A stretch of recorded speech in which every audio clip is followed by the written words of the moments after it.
What happens when history is divided, when promises are broken, and when identity feels threatened? This is the truth behind the Anglophone crisis, a conflict rooted not just in politics, but in history, culture, and identity. In 1884, Cameroon became a colony of Germany. After World War I, the territory was split between France and the United Kingdom.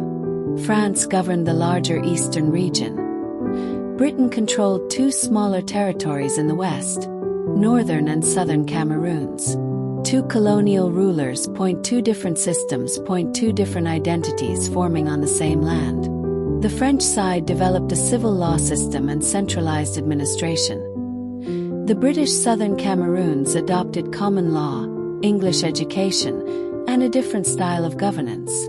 From the beginning, the foundation was divided. In 1961, a United Nations plebiscite forced southern Cameroons to choose: join Nigeria or reunite with the already independent Republic of Cameroon. They voted to reunite.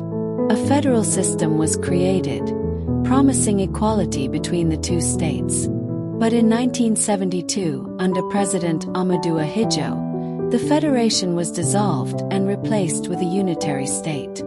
For many Anglophones, this was the moment trust began to break. Over decades, complaints grew louder. A marginalization in government, the erosion of the common law system, the dominance of French in official matters, economic neglect of the northwest and southwest regions. But tensions remained largely political.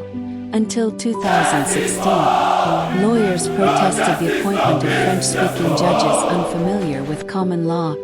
Teachers resisted the deployment of Francophone instructors into English-speaking schools. The protests were peaceful. The response was not.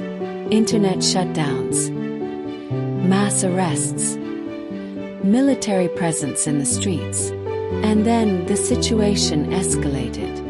Some activists shifted from reform demands to calls for independence. They declared a new state, Ambazonia. In 2017, Sisiku Julius Ayuk Tabe symbolically proclaimed independence. He was later arrested and sentenced to life imprisonment. President Paul Biya, in power since 1982, insisted that Cameroon's unity was non-negotiable. Armed separatist groups formed.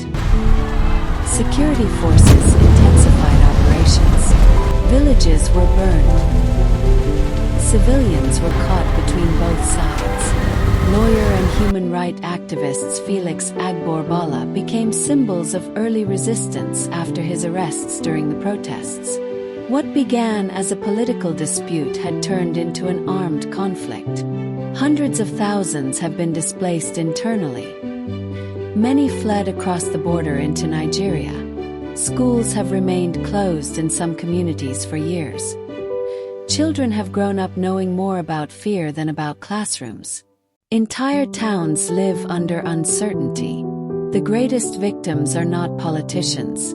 They are civilians. Is the Anglophone crisis about independence, federalism, or recognition and equality within one nation? The truth is layered. It is about colonial legacies, broken constitutional promises, cultural identity, and the struggle between central authority and regional autonomy. Peace will not come from silence. It will not come from force alone. It will come from dialogue, from trust, from genuine reform. Until then, the Anglophone crisis remains one of the deepest wounds in Cameroon's modern history.